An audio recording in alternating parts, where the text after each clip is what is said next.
There's a strange feeling that's been growing inside you, gentle but undeniable. You can't explain it to anyone, not clearly, and maybe that's part of the reason you haven't. It started as just a vague discomfort, like the background hum of something not quite right. At first, you thought it was stress, burnout, too much screen time. But no, this is deeper. It's like something inside you has quietly woken up and begun whispering, "This isn't it." You find yourself scrolling less, talking less, showing up less.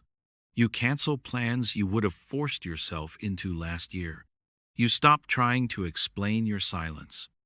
Something inside you is shifting, pulling away from the noise. You sit in your room with the lights dimmed and realize you don't miss any of it. The attention, the approval, the pretending. You start to feel more you when you're alone than you ever did in a crowd. It's not sadness. It's not depression. It's not rebellion. It's something more honest than any of that. It's a quiet ache for truth, not the kind that's posted online or shouted in debates. Something wordless, something sacred. And the world, for all its brightness and motion, starts to feel shallow, not in a judgmental way, just like it doesn't fit anymore, like trying to wear clothes you've outgrown. You go to school, or work, or some social event, and it hits you the endless performing, everyone pretending not to be tired, not to be lost, not to be scared. Everyone reciting the lines they've been taught, laughing at the right moments, saying the right things. But you've started to see it, the act, the mask, the absence behind the eyes. And once you see it, you can't unsee it. That's when the pull begins. It's not loud. It doesn't come with fireworks or breakdowns. It's a gentle current beneath everything, calling you inward, away from the crowds, away from the roles, away from the noise. Not because you think you're better, not because you're broken, but because something real is waking up inside you and it needs silence to grow. You start to crave different things. Books that make you feel deeply. Long walks with no destination. Conversations that don't dance around truth. Music that says what words can't. You find yourself staring at the sky longer than usual, wondering about things most people don't talk about, asking questions that don't have easy answers. Who am I when no one's looking? What do I really believe? Why does the world feel so fake sometimes? You haven't disappeared yet, but you've started to lean back, to pause before you speak, to notice the spaces between moments. And somewhere, behind all of that, is a door. You haven't opened it yet, but you feel it waiting. This is the beginning, not a breakdown, not an ending, a beginning. The first soft knock on the door of your real self. The first pull toward something quieter, deeper, more true. And if you're quiet enough, you can feel it too. It doesn't happen all at once. One day you're moving through life like everyone else, scrolling, laughing, planning, playing your part. Then, almost imperceptibly, tiny cracks begin to appear in the surface of the world you thought was solid. Conversations that used to feel normal start to sound scripted. Jokes don't land the way they used to. Smiles seem painted on. You catch yourself watching, noticing, feeling like an outsider inside your own life.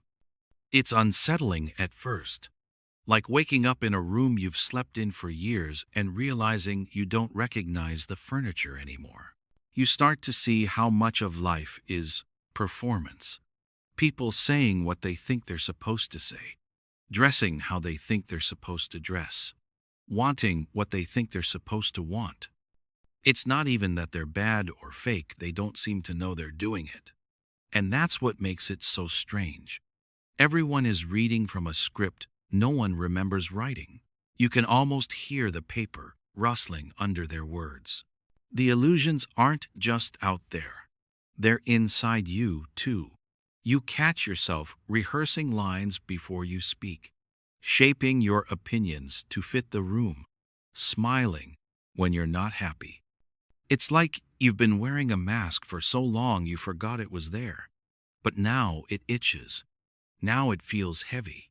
Now, when you smile, you can feel the distance between the curve of your mouth and the quiet ache underneath. At first, you try to push the cracks away. You tell yourself you're overthinking, being cynical, going through a phase. You force yourself back into the noise, back into the games, back into the same patterns. But the cracks don't close, they widen.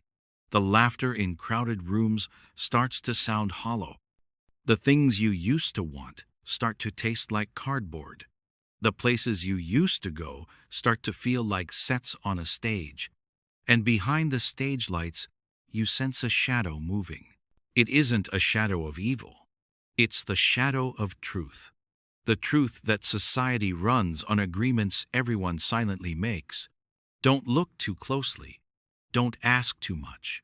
Don't break the spell. Once you begin to see it, you understand why everyone clings to the illusion. It's safer. It's easier. It's familiar. But for you, the veil has thinned, and you can see through it. And once you see through, you can't go back. There's a strange mix of grief and wonder in this stage. Grief for the comfort of the old world, for the sense of belonging you felt when you believed the story. Wonder for the glimpses of something more real beyond the story. You haven't stepped through the cracks yet, but you're standing at the edge, peering into the light that seeps through. The world you knew is beginning to shimmer, and somewhere inside you, something whispers, "Keep looking. Don't close your eyes." The illusion is breaking for a reason. You're surrounded by people, classmates, coworkers, family, strangers, and yet you've never felt more distant. It's not loneliness exactly. It's more like your awareness has cracked open just enough to notice what no one else seems to see. There's a performance unfolding all around you, a kind of sleepwalking ritual, and everyone's in it together, eyes wide open but not truly awake. Someone talks to you about their weekend, the parties, the plans, the photos they posted, but you can feel it. The hollowness beneath their words, the subtle way they look around while speaking, checking to see if they're being seen, being heard, being approved of. Another person rants about something on the news, loud and certain, but you can sense the fear hiding underneath, the need to be right so they won't have to feel uncertain. And then there's you, quiet but alert, listening but not absorbing, watching but not judging. You don't know when it started, but you've begun noticing the patterns. How people repeat the same phrases, how emotions are mimicked, how opinions are copy-pasted from screens. Everyone says they're thinking for themselves, but it all sounds strangely familiar, like the same voice playing through different mouths.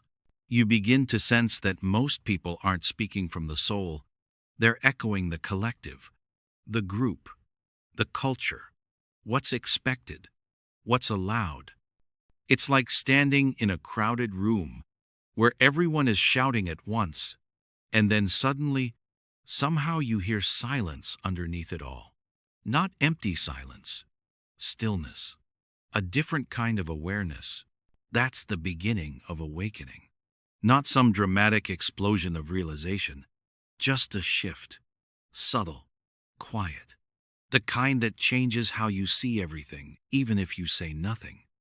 You walk down the same hallways, eat at the same tables, open the same apps, but something's different. You can feel the unconsciousness around you. You can feel the way people cling to distractions, the way conversations skim the surface but never go deep. Sometimes it feels isolating, like you're seeing something no one else can. You might wonder if you're imagining it, if you're just being sensitive.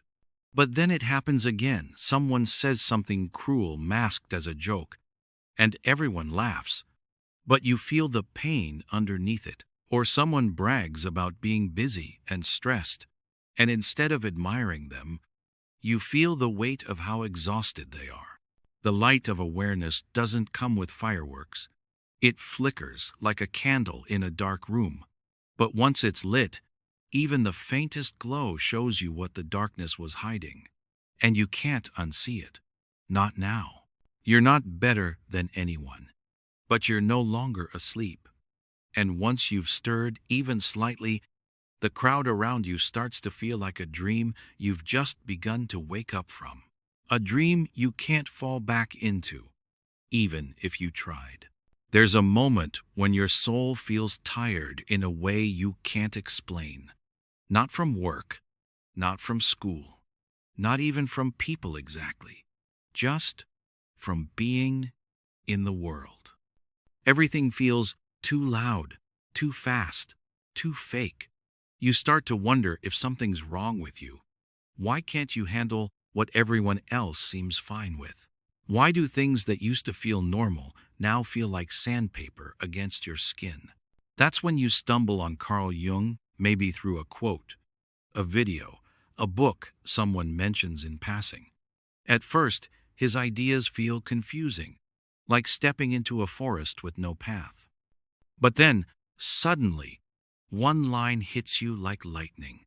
The withdrawal is necessary. And in that instant, a hidden door opens in your mind. A secret one you didn't even know existed until now. Jung understood something that most people around you don't talk about.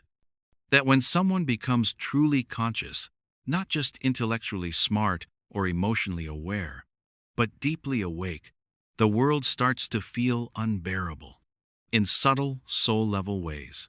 Not because you're weak, not because you're broken, but because you've seen too much, felt too much, understood too much. The masks, the games, the shadows, the noise, they no longer match who you're becoming. He called it the necessary withdrawal, a phase where the psyche pulls away from the world, not to escape it, but to heal from it, to recover what's real. It's not dramatic. You don't pack your bags and vanish overnight. It's slower than that, softer. You stop showing up to things that feel fake. You stop explaining yourself to people who don't understand. You don't hate the world. You're just done pretending. For Jung, this wasn't failure. It was survival. The world, as it is, runs on unconsciousness, on autopilot, on collective illusion. And when you become conscious in that kind of environment, your system starts rejecting it like a body rejecting a virus. Not out of superiority, but out of necessity. Something inside you needs space, silence, depth, not forever, but for a while. Jung did this himself. He left his career, built a tower beside a lake, lived simply, sat in the quiet.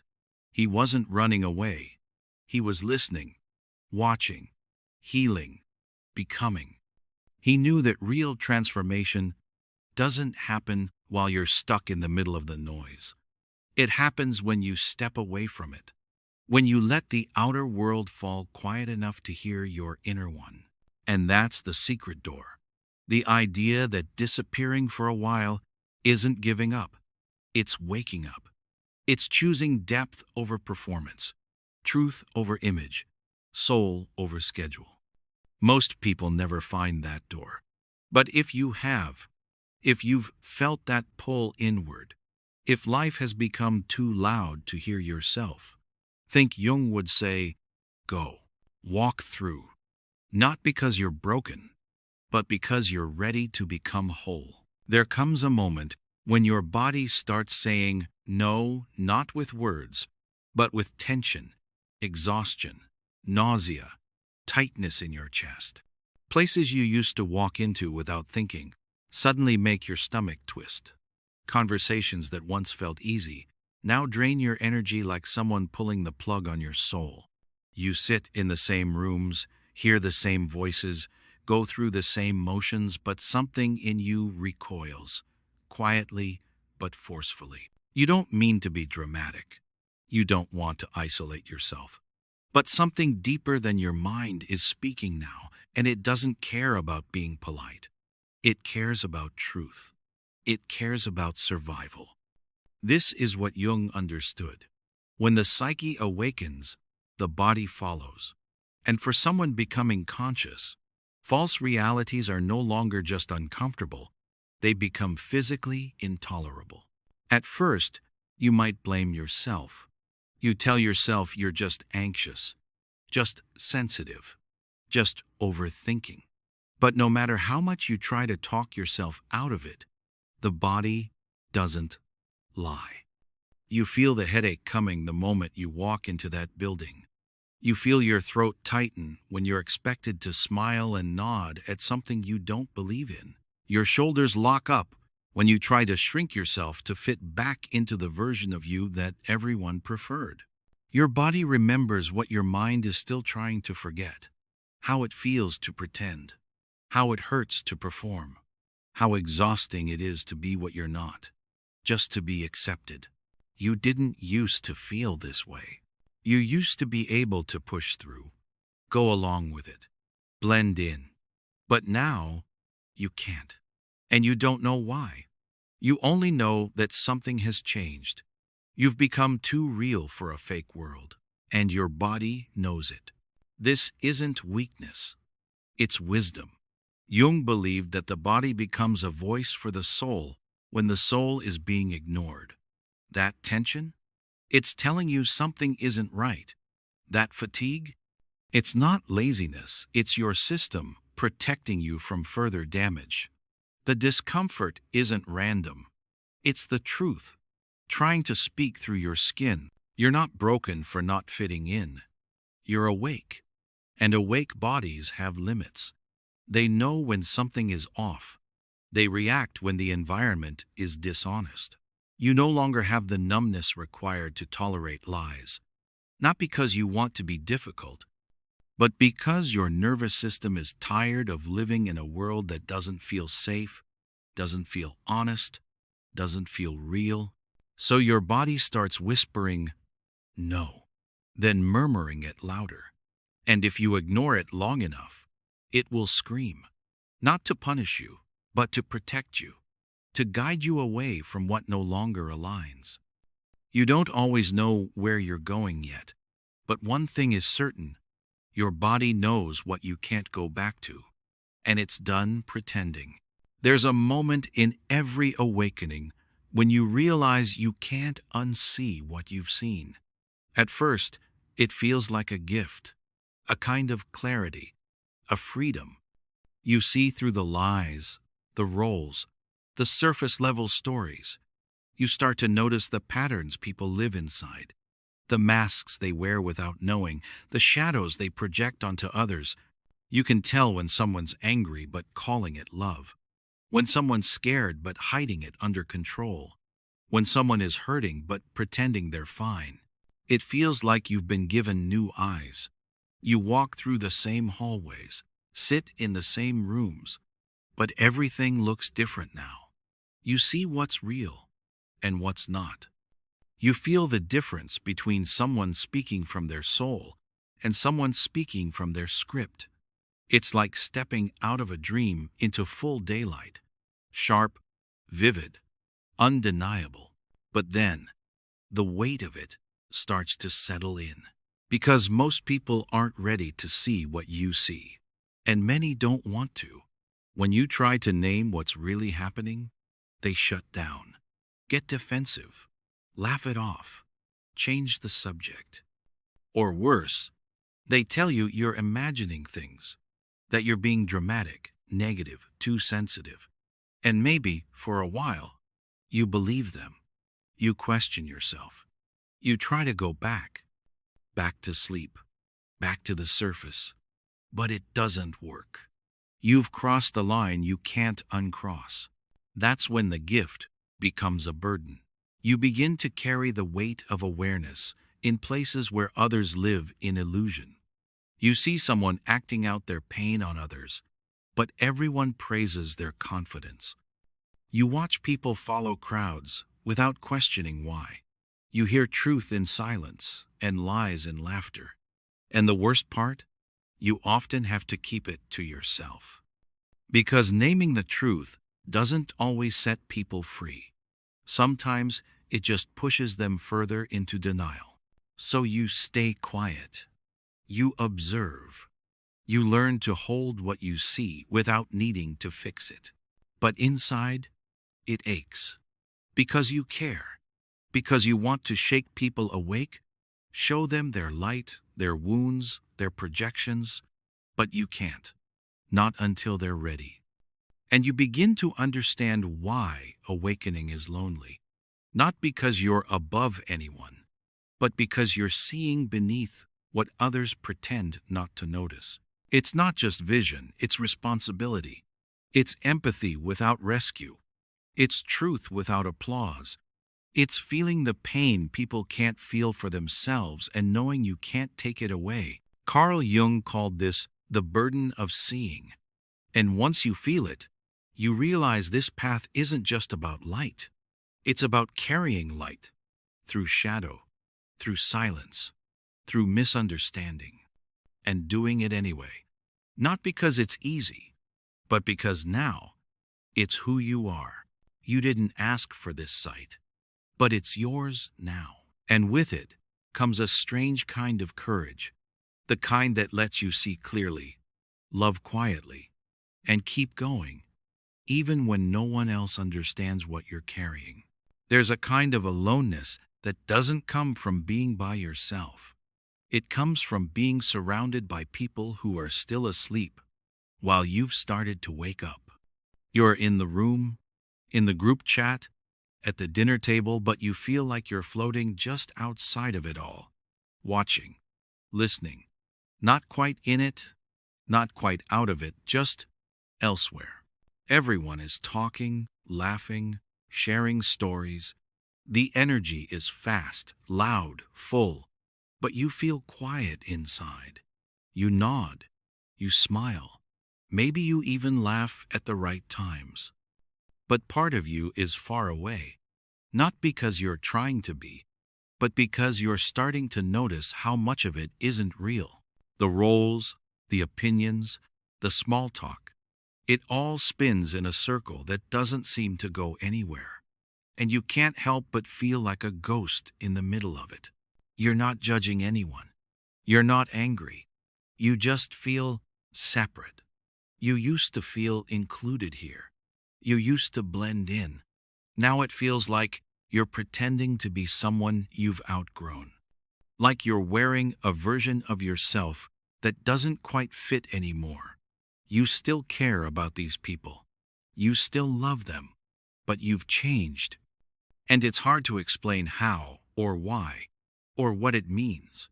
All you know is that you're not the same, and the noise no longer reaches you the way it used to. This kind of aloneness isn't loneliness. It's awareness. You see things now that you didn't before. You notice when people talk over each other instead of listening, when someone hides their pain behind sarcasm, when everyone avoids the real questions because surface level is safer. You're aware in a place that runs on unawareness, and that difference is what sets you apart. You might try to rejoin, to shrink yourself again, to say what you think they want to hear, but it never lasts. It feels like acting. And afterwards, you're left with that quiet ache again, the one that whispers, "This isn't who you are anymore." Carl Jung knew this experience well. He wrote about the loneliness of the awakening soul, not because it had no one around, but because it had no one to truly connect with, not at the depth it now needed. Once you've tasted realness, performance doesn't feed you. Once you've felt the truth, the surface starts to starve you. So you learn to be alone in a new way, not as a punishment, but as a kind of sacred space. A space where you can stop performing. A space where you don't have to translate yourself. A space where your own thoughts and feelings are enough. You're not broken for feeling alone in the crowd. You're just becoming whole in a place that hasn't. And in time, you'll find others who speak from the same quiet place inside. But for now, it's okay to be the one who sees, even when no one else does. You sit across from someone you've known for years. They're talking, you're listening, but something's off. Not in a bad way, just in a quiet, invisible way. Their words are fine, even kind.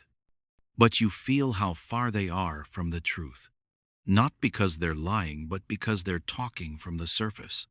And you don't live there anymore. You try to answer, to respond the way you used to, but the words feel strange in your mouth. Thin, like wrapping paper over something too heavy to lift. You pause, you nod, you smile. But inside, something's missing. Something big. You don't know how to say what you feel, because what you feel isn't shaped like language anymore. It's shaped like silence, like presence, like something too deep for sound. It's one of the strangest parts of awakening. You still know the words, you still remember the scripts, but they don't fit who you are now. You find yourself hesitating more. Not because you're confused, but because you're more aware of how often we use language to hide, to fill silence, to distract from what we really mean. You start to notice how much is spoken without saying anything real, how often people talk around truth instead of through it. You try, sometimes, to speak from your depth, to describe what's happening inside you, the shifts, the stirrings, the ache for something real, but your voice catches. Not because you don't feel it, but because you feel it too much. And there's no clean way to translate that into words someone else will understand. It's like trying to explain color to someone who's never seen light. There's a loneliness in that. Not the kind that comes from being alone, but the kind that comes from being full of truth, with no way to give it form. You crave connection. Not just conversation, real connection. But most of what people call connection feels like an exchange of echoes. You want the kind of silence that says more than talking ever could. The kind of presence where both people know, we don't need to speak to understand each other. Carl Jung understood this. He knew that as you wake up, you often lose the language of the sleeping. Not because you forget it, but because it no longer carries the weight of your experience. You start to speak less, not because you don't care, but because you care too deeply to speak cheaply. You realize that words, for all their power, can't hold certain truths. Some things are meant to be felt, not spoken. So you drift a little further, not away from people, but away from the noise. You stop trying to explain yourself to be understood. You start listening more to the spaces between words. You let silence become your translator. And somewhere in that quiet, something sacred begins to speak not with words, but with presence. Not with sound, but with soul. You didn't notice it at first. The tiredness crept in slowly, not the kind of tired that sleep can fix, but the kind that lives in your chest and your bones. You wake up feeling drained. Not physically, but spiritually. You go to school, to work, to the group hangout, and every time you leave, you feel smaller, like you've left pieces of yourself behind, scattered in places where no one even saw them. You're not doing anything wrong. You're just trying to be real, in a world that's constantly asking for performance, a world that rewards masks and polished versions of people, where saying what you truly feel is too deep, and being too honest makes people uncomfortable. So you shrink. You smile when you're tired. You nod when you disagree. You laugh at things that don't feel funny. You give a version of yourself that fits the moment, but not your soul. And every time you do, something inside you gets a little quieter, a little heavier, until one day, you realize that just existing in the world feels like running uphill with no rest. Not because life is hard in the usual way, but because being real in an unreal world is exhausting. You start to wonder if something's wrong with you. Why does everyone else seem fine? Why can they post, perform, party, smile, while you feel like you're holding back tears in places that once felt fun? But the more you reflect, the more you realize you're not broken. You're just awake. And being awake in a sleeping world is hard work.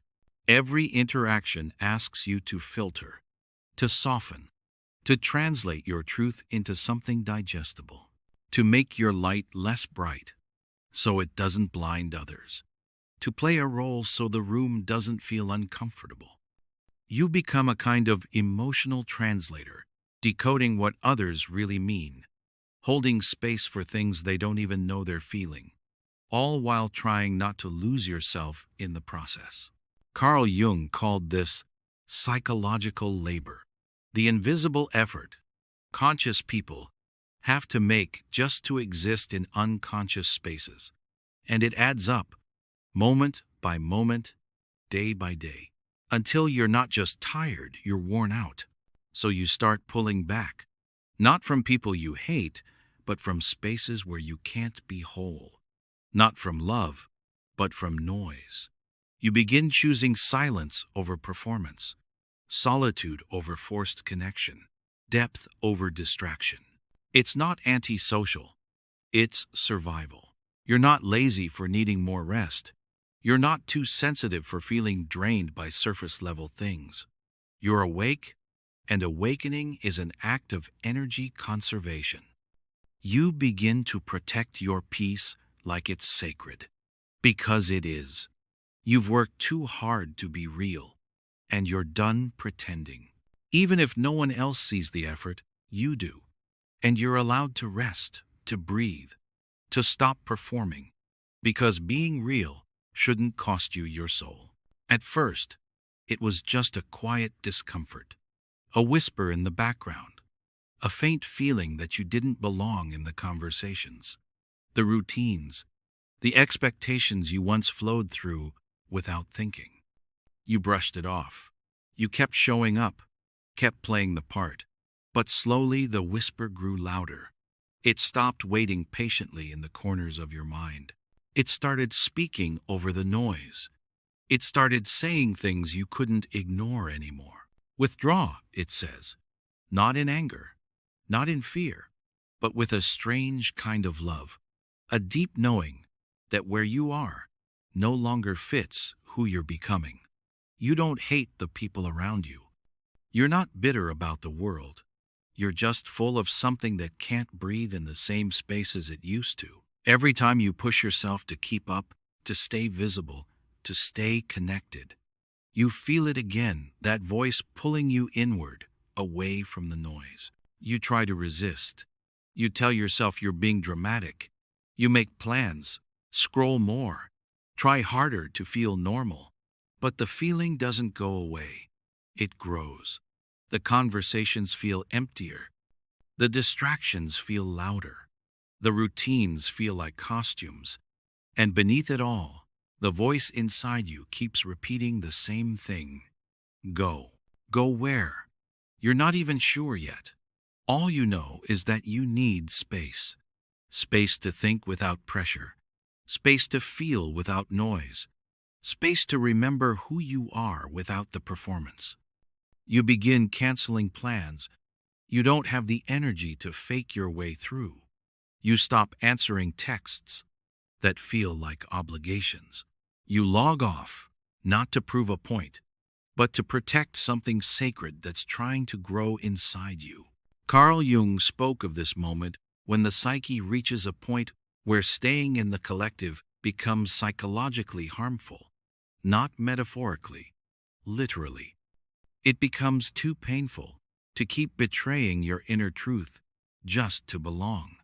Your soul starts choosing solitude over social survival, not because it wants to be alone, but because it needs to heal. This is the call to withdraw. It's not about running away. It's about making space, real space. The kind where silence isn't empty but full. The kind where your nervous system can finally breathe. The kind where you can stop bracing yourself for the next fake smile, the next shallow conversation, the next moment you'll have to pretend. You're not broken for needing this. You're not weird for feeling called away from the crowd. You're evolving, and evolution often requires stepping back before stepping forward. The voice inside you knows what the surface world doesn't. That something real needs room to rise. And it won't come through noise. It won't come through fitting in. It will come in the quiet, in the stillness. So when the call grows louder, listen. It's not isolation. It's invitation. To come home to yourself, to remember, to become. There comes a point when you stop trying to explain yourself. Not because you don't care, but because you finally understand that some things can't be explained. They can only be lived. So you slip away quietly, not with drama, not with anger, just with a quiet choice to go inward. A choice that looks like disappearing to the world, but feels like arriving to yourself. This is the beginning of the hermit's path. It's not about hiding. It's not about fear. It's about truth. A deeper truth that doesn't survive in loud places or crowded rooms. The hermit isn't running from life. They're running toward depth, toward stillness, toward a version of themselves that can't emerge in front of an audience. Jung knew this. He saw the hermit as more than a symbol. He saw it as an archetype of transformation, a sacred retreat, not away from the world, but into the real self behind the mask. You don't plan it. It just happens. The parties don't feel right anymore. The timelines and group chats go quiet.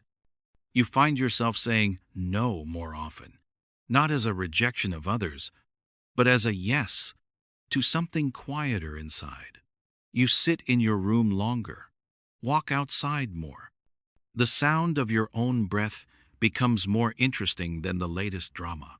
The silence isn't empty, it's full.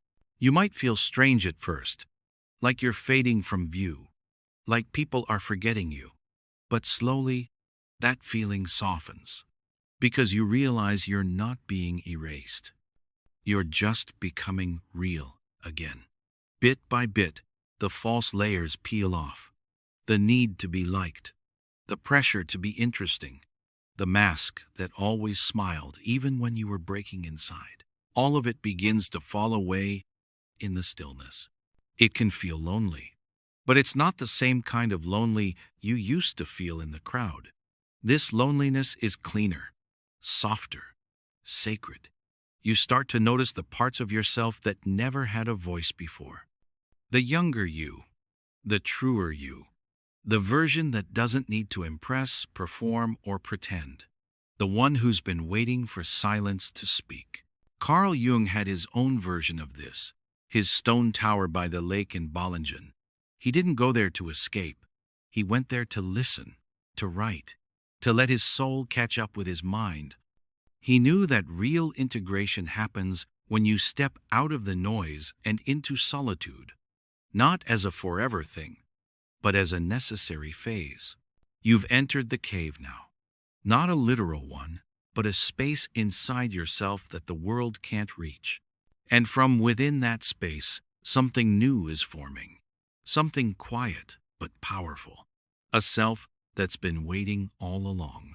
Not the version they wanted you to be, but the version that was always yours.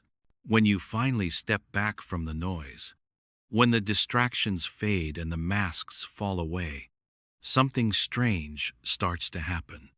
In the quiet of your solitude, you begin to see not just yourself, but the world with different eyes. clearer ones. And what you see isn't always pretty. You start to notice how much of society runs on denial. Not just personal denial, but collective denial.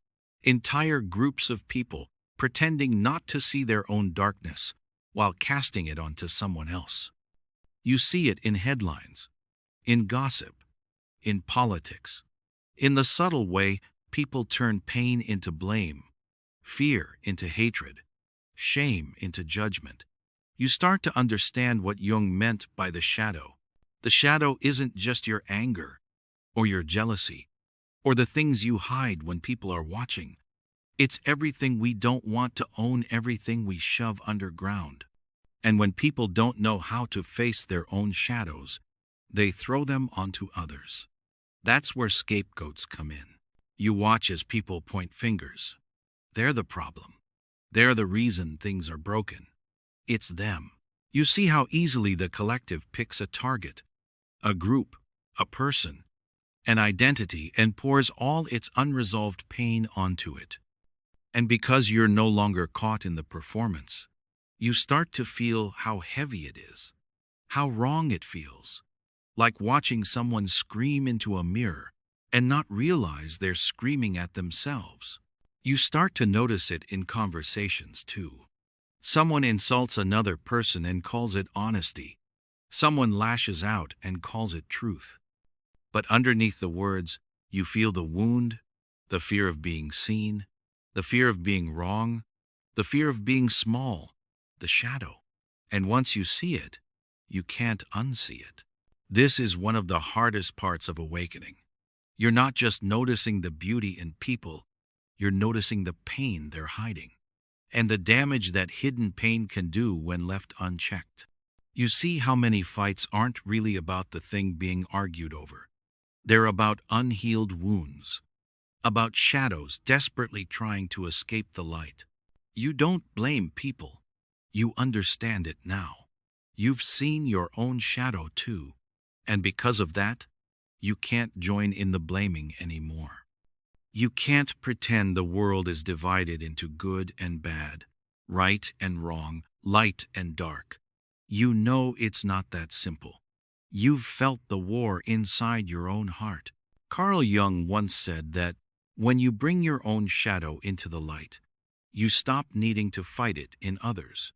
That's what your solitude has given you, not just peace, but clarity. You're not looking away anymore. And in that, there's power. The world may still cast its shadows. It may still need scapegoats, but you no longer need to play that game.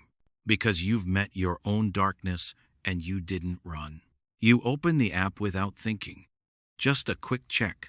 Just a scroll. And within seconds, you're pulled into it. The noise, the opinions, the faces, the filters, the arguments, the endless stream of content. But something feels different now. You're not just looking at your screen anymore. You're seeing it. And what you see isn't harmless. You see the shadows. Social media becomes a mirror, but not the kind that reflects your face. It reflects your ego, your wounds, your fears, and everyone else's too. The comments, the captions, the perfectly crafted photos, they all carry something under the surface. Insecurity, dressed as confidence. Rage disguised as truth. Loneliness hidden beneath forced positivity. Projection everywhere. People throwing their pain into the digital void, hoping someone else will carry it. You start to feel it in your body. A tightness in your chest. A heaviness behind your eyes. The endless scroll becomes a kind of psychic storm, and the longer you stay, the more it drains you. One moment you're comparing yourself. The next you're defending your opinion. Then you're laughing at a meme that leaves a weird aftertaste. You click, react, swipe, and it feels like your soul is leaking out through your fingertips. At some point, you put your phone down and stare at the ceiling. Your mind is noisy. Your energy is low. And for what? You didn't gain clarity. You didn't grow. You just absorbed everyone else's unprocessed emotions, like standing in the middle of a thunderstorm with no umbrella, letting every lightning strike hit you. Jung would have seen it for what it is, a projection machine, a place where the unconscious runs wild and unchecked, where people throw their shadow into the world and call it content. You realize now that it's not just about being addicted to your phone. It's about being immersed in collective shadow material constantly, endlessly, without rest. And if you're awake even just a little, you feel it. All of it. The performative posts, the curated lives, the fake unity, and hidden division. You start to understand why your body feels tense every time you scroll, why your energy crashes afterwards. You're not just consuming media, you're wading through unspoken pain. So, you begin to step back, slowly, gently, not with judgment, not with a dramatic goodbye post, just to less. You stop needing to update. You stop craving the likes. You post less and feel more. You choose presence over performance, real over curated, quiet over constant noise. And in that space, something beautiful returns. Your own thoughts, your own feelings, your own rhythm. You no longer need to be seen to feel real. You no longer need to argue to feel right. You just are. The world will keep scrolling. The storm will keep raging. But you've found the strength to log off. Not because you're running away, but because you've remembered what it feels like to come home to yourself. There comes a moment when the mask you've been wearing starts to crack. At first, you try to fix it.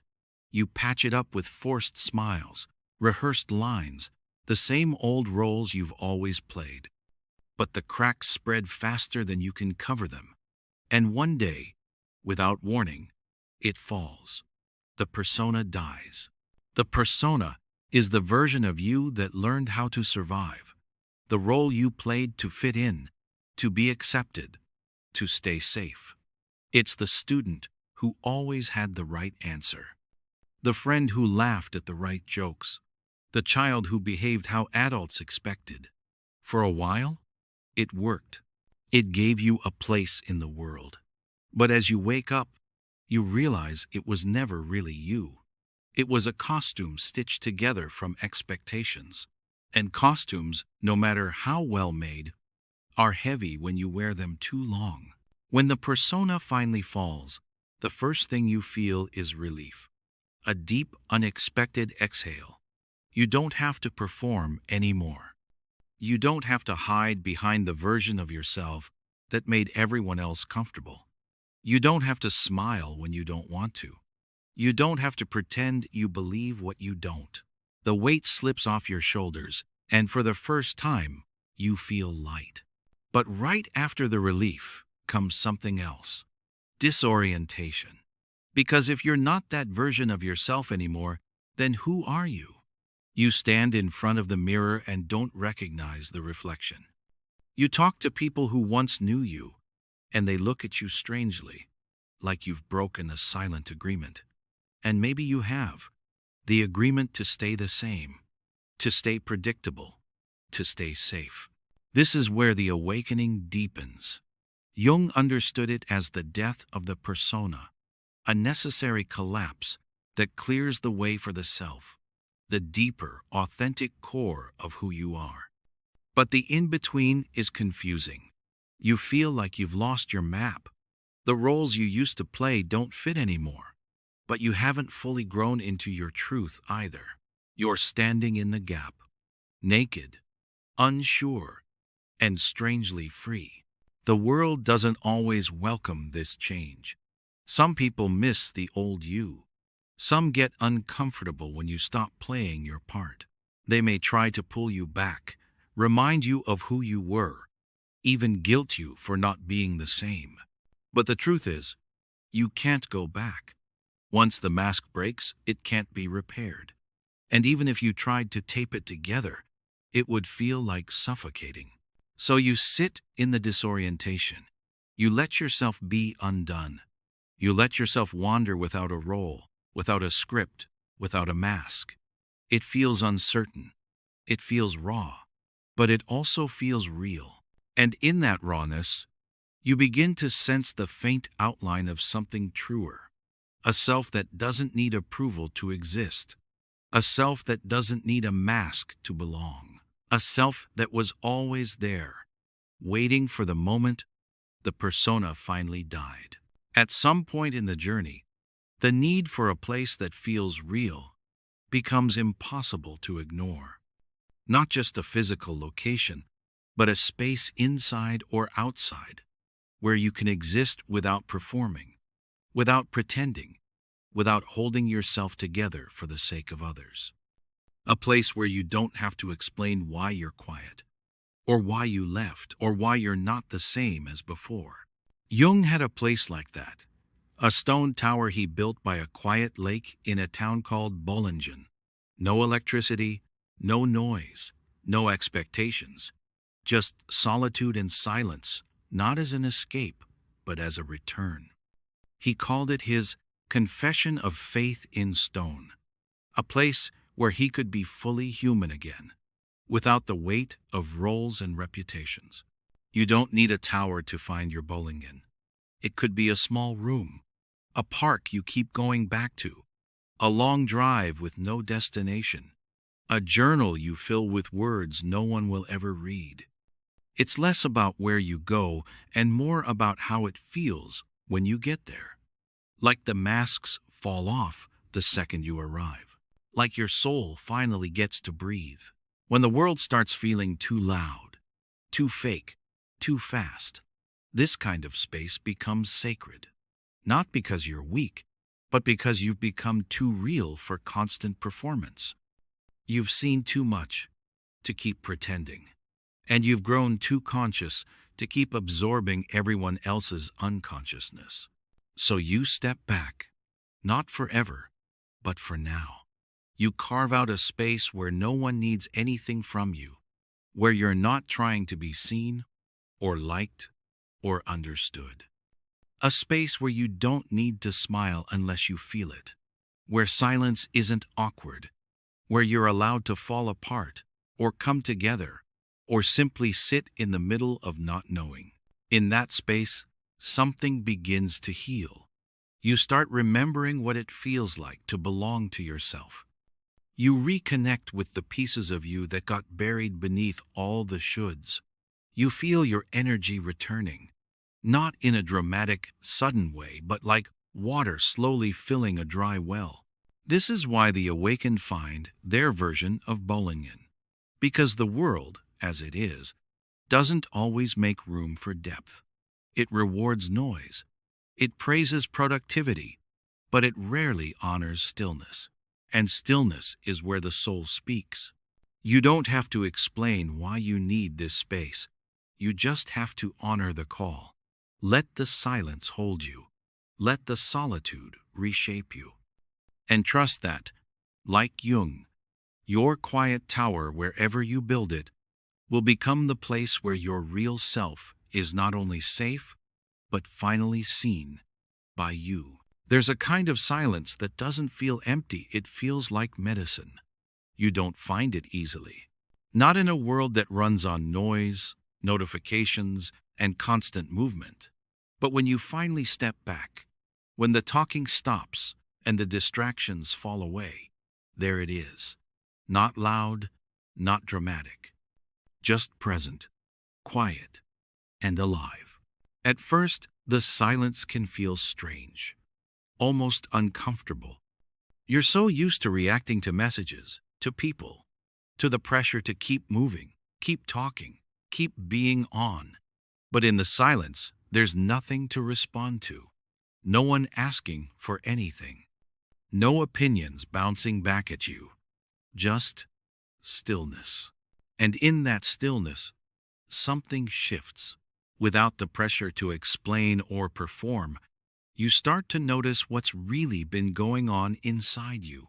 Feelings you've ignored begin to rise, not to overwhelm you, but to be seen. Grief that had no space in the noise. Anger that was buried under smiles. Exhaustion that wasn't just in your body, but in your soul. The silence doesn't judge any of it. It just holds you, softly. Like a place that's been waiting for you to come home. Carl Jung believed that healing happens in deep inner work, not loud external noise. In the silence, you realize he was right. You stop needing to explain yourself, to justify your sadness, or to rush your way through it. You just sit with it. And in that sitting, in that brave stillness, the healing begins. Because healing isn't always about doing. Sometimes it's about being. Being with yourself, without trying to fix or change anything. Being with your breath, your body, your truth. Letting your nervous system exhale after years of holding tension you didn't even know was there. Letting your heart speak in a language that only silence understands. You start to feel things coming back to life inside you. Not all at once, not in some perfect transformation, but slowly. Like sunlight returning after a long winter, you realize you don't need the world's constant validation. You don't need every wound to be understood by others. You just need space, patience, and presence. Silence gives you that. It doesn't rush your process. It doesn't interrupt your pain with solutions. It just stays. Like a quiet friend who doesn't need you to be okay, just real. You begin to trust it. The healing that doesn't scream. The growth that happens in stillness. The transformation that doesn't need to be shared or posted or seen by anyone. You're not broken for needing silence. You're human. And after everything you've felt, carried, and survived, this silence isn't absence. It's restoration. It's truth returning. It's your soul remembering how to breathe without noise. And in that quiet, without trying, you begin to heal. Something changes when you start waking up. It's not just in your thoughts or beliefs, it's in your body, in your senses, in how deeply you feel things.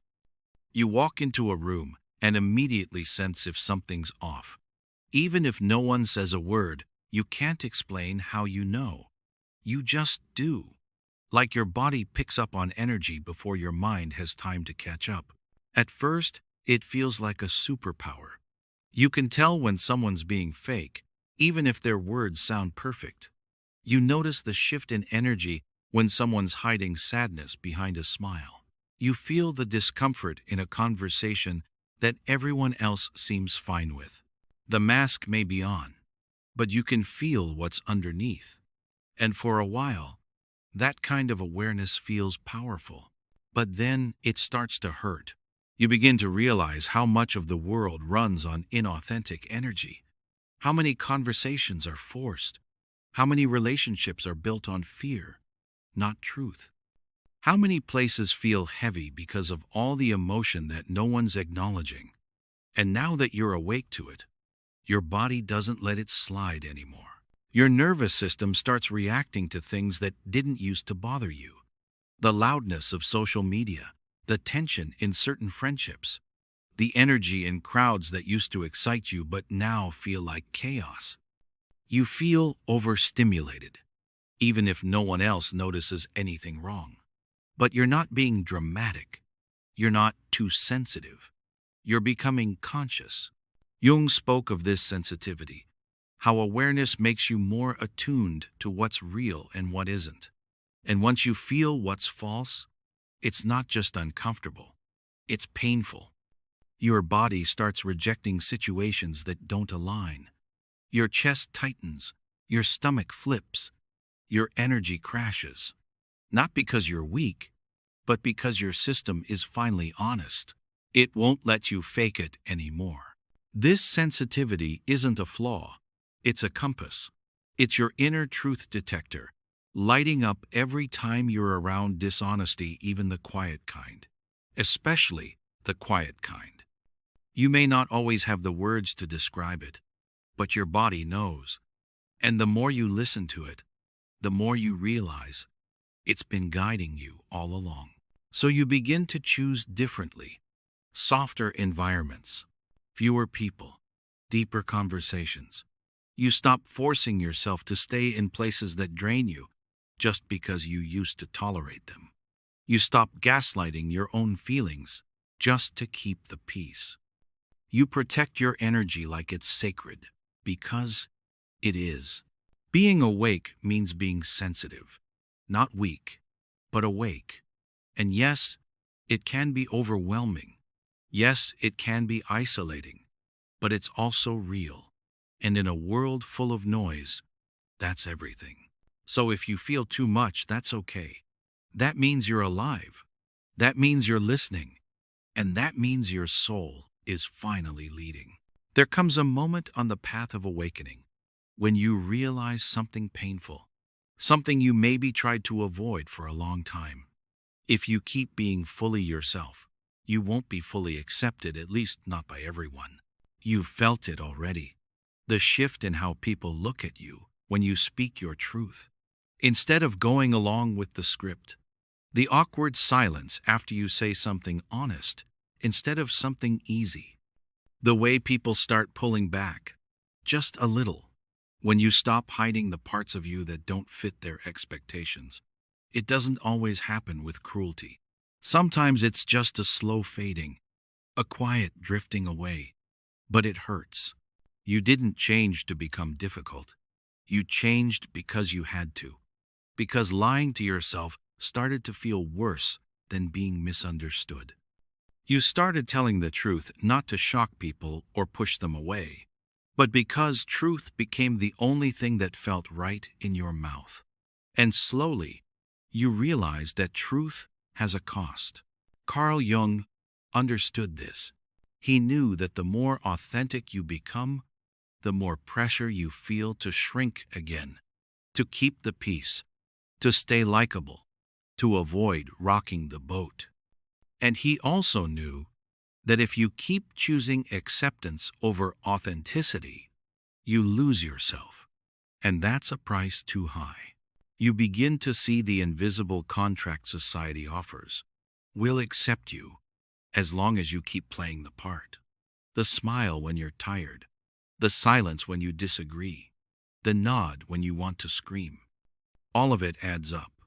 Each moment of pretending chips away at something real inside you, until one day you realize being accepted for who you're not is a kind of loneliness too. So you face the hard truth. You have to choose. Do you want to be fully accepted in places where your real self isn't welcome? Or do you want to be fully you, even if that means fewer people clap? At first, it feels like a loss. Some relationships fade. Some opportunities disappear. Some rooms feel colder when you walk in. But what grows in their place is something deeper. The relationships that stay, those are real. The spaces that accept your truth, those are sacred. And your connection with yourself, it becomes unshakable. This is the cost of awakening. The shedding of false belonging to find real home. The courage to disappoint others in order to stop disappointing yourself. The faith that being real, even if it's lonely at first, will lead you somewhere honest. You can't be fully accepted and fully authentic in an unconscious world, but you can be free. You can be whole. And you can find your people, the ones who don't need you to shrink. And that's worth everything. You thought you were just tired, burnt out maybe, mentally exhausted, emotionally drained. For the longest time, you blamed it on the usual things: not enough sleep, too much work, too many responsibilities. You tried to fix it with rest, with schedules, with willpower. But no matter how much you slept or how many breaks you took, the heaviness stayed. Then you stepped away. You pulled back from the noise, the people, the performance. Not because you had the perfect plan, but because something inside you whispered, enough. You stopped answering messages out of obligation, stopped forcing yourself into conversations that didn't nourish you. You gave yourself space, real space, for the first time in a long time. And something surprising happened. The heaviness started to lift. It wasn't dramatic at first, just a quiet shift, a breath that felt deeper, a moment of stillness that didn't feel empty, a thought that wasn't clouded by a dozen others. It was like parts of you that had been hiding started coming out of the shadows, blinking in the light. The tiredness you thought was burnout began to feel more like depletion, like you'd been giving yourself away in 1,000 tiny ways every day, just to be accepted, just to be understood, just to fit in. Carl Jung believed that when we live too far from our authentic self, our energy doesn't just fade, it leaks. Every fake smile, every "I'm fine when you're not," every moment spent in a space that doesn't feel safe for your truth, it all takes something from you, slowly, quietly, until you wake up one day and wonder why you feel so far from yourself. But now, away from the noise, you start to come back to life. You begin to notice what fills you and what drains you. You laugh, really laugh, maybe for the first time in a long time. You feel creative again, curious. You start moving through the world not just to survive, but to feel, to connect, to be present. This is what happens when the soul stops fighting to be seen in places that never truly saw it. The light you thought was gone wasn't lost. It was buried, covered by expectations, pressure, performance. And now, in the quiet, it returns. Not all at once, not in a burst, but steadily, naturally, like a flower uncurling after winter. You realize your energy was never the problem. It was where you were spending it. You weren't broken. You were just trying to be someone you weren't. And now, as your energy returns, so does your clarity, your joy, your sense of self. Not the version the world applauded, the version that feels like you. And that light, now restored, doesn't need to be proved. It simply shines. Not for attention, not for approval, but because it's finally free. There's a part of the journey that feels like nothing is happening. You've stepped away from the noise. You've unplugged from the pressure. You're no longer performing or pretending. But now that everything's quiet, there's just stillness. No big insights, no clear direction, just long stretches of silence where you wonder, what now? At first, it's frustrating. You thought that after all the hard work, the letting go, the solitude, the shadow work, you'd get some kind of answer, a sign, a breakthrough. But instead, it feels like waiting, like being in the middle of something invisible and not knowing what comes next. But deep underneath that silence, something is happening. Not in your thoughts, not in your plans, but in the quiet space beneath all of that. It's not knowledge you're growing, it's wisdom. Not facts you've read, or quotes you've saved, or theories you've learned. It's something slower, older, truer, a knowing that comes not from thinking more, but from being still enough to hear what your soul already understands. Jung spoke of this phase when the psyche needs to rest in itself, like a seed in the soil. Nothing looks like it's happening on the surface, but under the ground, roots are forming. Truth is gathering. Insight is being shaped by your silence, by your presence, by your willingness to wait without rushing toward answers. You start to notice small changes. You feel calmer around things that used to trigger you. You don't need to win arguments anymore. You'd rather understand. You stop looking for your reflection in other people's approval. You begin trusting yourself in ways you never did before. Not because you're trying to, but because you know. And that knowing didn't come from anyone else. It came from inside you. This is wisdom gestation, the phase where your inner world starts reorganizing itself around truth, not noise, where you stop reacting from old wounds and start responding from a grounded place that doesn't need to prove anything, where clarity shows up not as loud opinions, but as quiet confidence. You don't need to explain it. You don't need to rush it. This kind of growth doesn't happen in public. It happens in the background, like breath, like heartbeat, like the moon pulling tides you can't see. And when it's ready, it will rise. Not as something dramatic, but as something steady. A deep sense of I know who I am now. Not because the world told you, but because silence did. So if you're in the stillness, and it feels like nothing is happening, stay. Trust it. Honor it. You're not stuck. You're becoming. Eventually, the silence changes. The stillness that once held you like a cocoon begins to feel like a room you've outgrown. Not in a restless way, but in a ready way. You've gone deep. You've healed in places no one could see. And now, something inside you whispers, it's time. But returning doesn't mean going back. Not to the center. Not to the noise. Not to the version of yourself that disappeared. You don't return to belong again. You return to be. Fully. Quietly. Authentically. But not in the same places. Not in the same roles. Something about you no longer fits into the middle of things, the trends, the drama, the masks, the constant performance. That world hasn't changed, even though you have. So you find yourself at the edge, not outside of life, but not deep inside the collective either. Somewhere in between, a watcher, a quiet presence, a soul that sees, but no longer needs to be seen. You become what Jung called a border dweller, someone who returns from the deep, not to rejoin the old systems, but to live just outside them, close enough to touch the world, but far enough to stay whole. You live on the margins, where truth still has room to breathe. You still interact.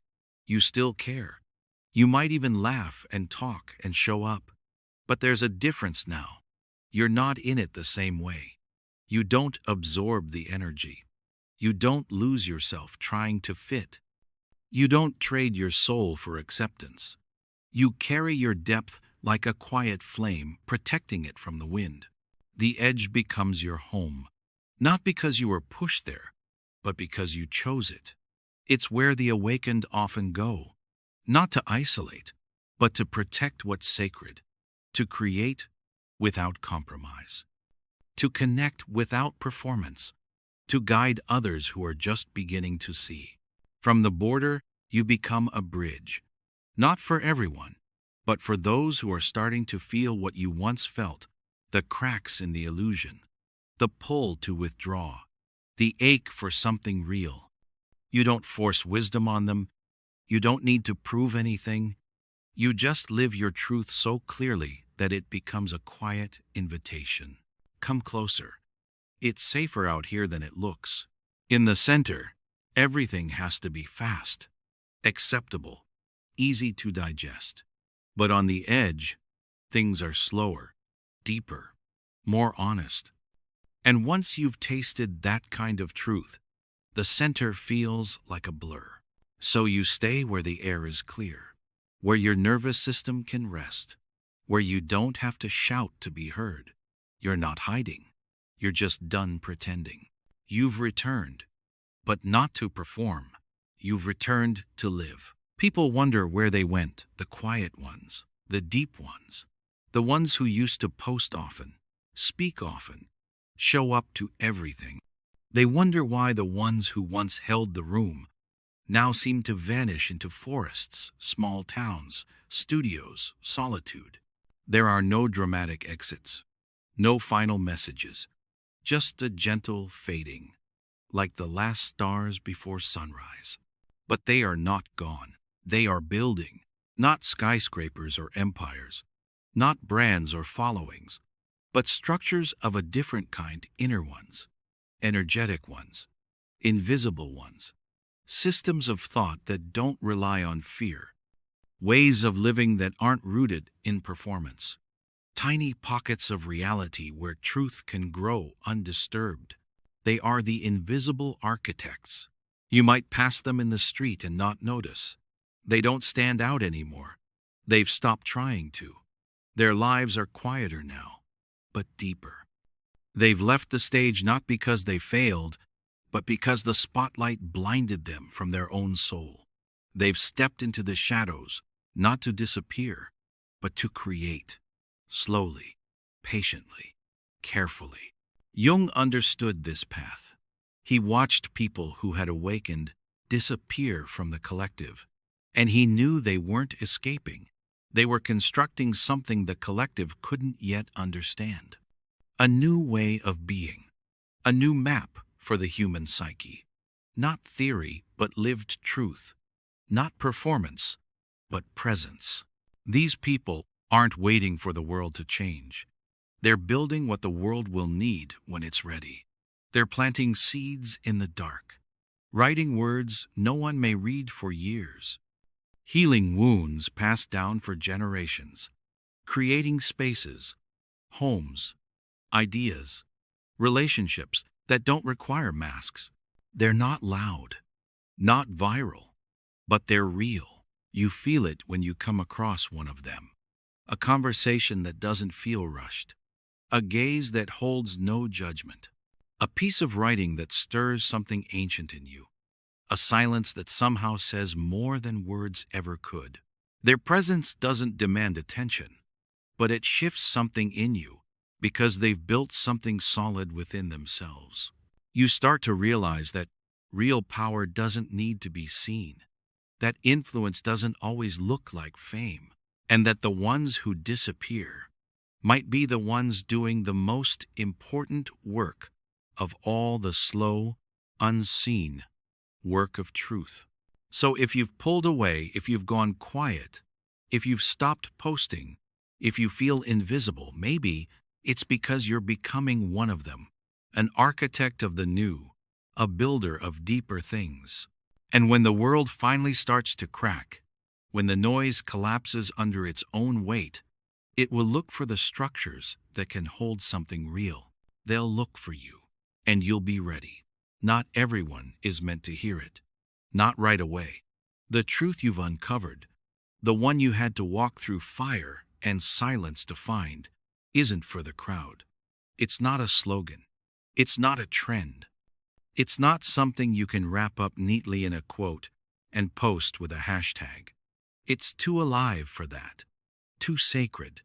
It belongs to the quiet, to the in-between, to the ones who are just beginning to stir. So you don't shout it. You leave it behind gently in books, in whispers, in late-night pages no one reads yet. You write not for followers, but for finders, for the next wave. The ones who are about to feel the first cracks in the illusion. The ones who will wake up with aching hearts and not know why. The ones who will look around one day and think, I can't do this anymore, but won't yet have the words for what this even is. You're writing for them, building for them, not to lead, not to preach, just to leave markers, like stones on a forest path, small signs that say, someone else has been here. You're not lost. Keep going. Jung believed that the most awakened among us are not meant to pull others up by force, but to create the conditions for those who are ready to rise on their own. And that's what this part of the journey becomes. Less about healing yourself, more about leaving light behind for those just starting to question the dark. It might be a book you'll never see someone read, a conversation that lingers in someone's mind long after you've left, a presence that stays with them even after you disappear again into your quiet. The work is invisible, but it matters. Because the next wave is coming. Slowly, quietly, painfully. They'll come with the same questions you once carried. The same exhaustion. The same haunting sense that something's wrong, even if they can't name it yet. And when they arrive, they'll find what you left behind, not loud answers, but gentle maps.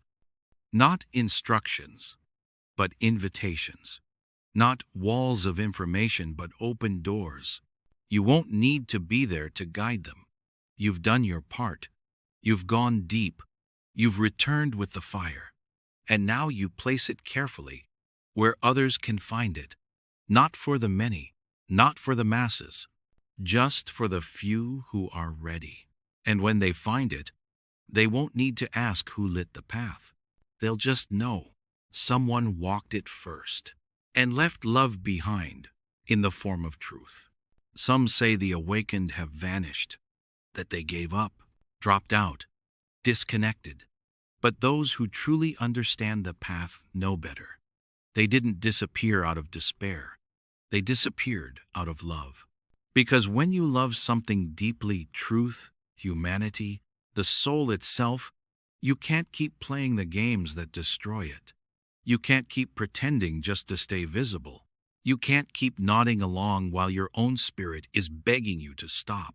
So you leave, quietly, without applause, not to abandon the world, but to stop betraying yourself. And in that disappearance, something begins, something beautiful, something that most can't see, not yet. Because the ones who disappear aren't gone. They're just somewhere else now, inward, deeper, working on a level that doesn't need attention to be real. They are planting seeds in the dark. They are building maps in silence. They are making space for a future that hasn't arrived yet. Carl Jung knew this.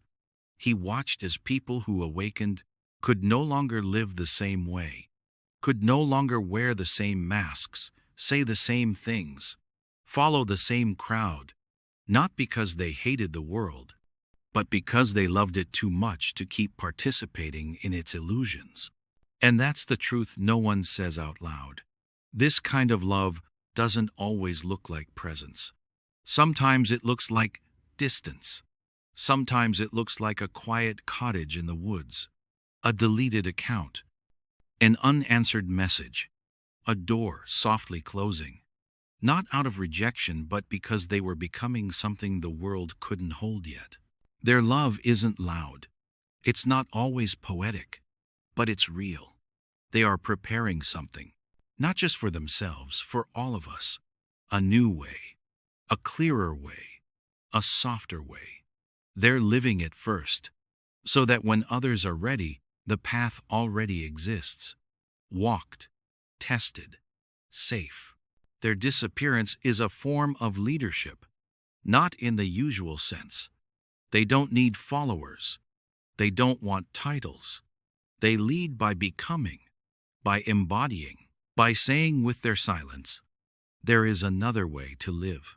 And when the next wave wakes up, when the illusions finally crack and the performance starts to feel unbearable, the ones who disappeared will be there.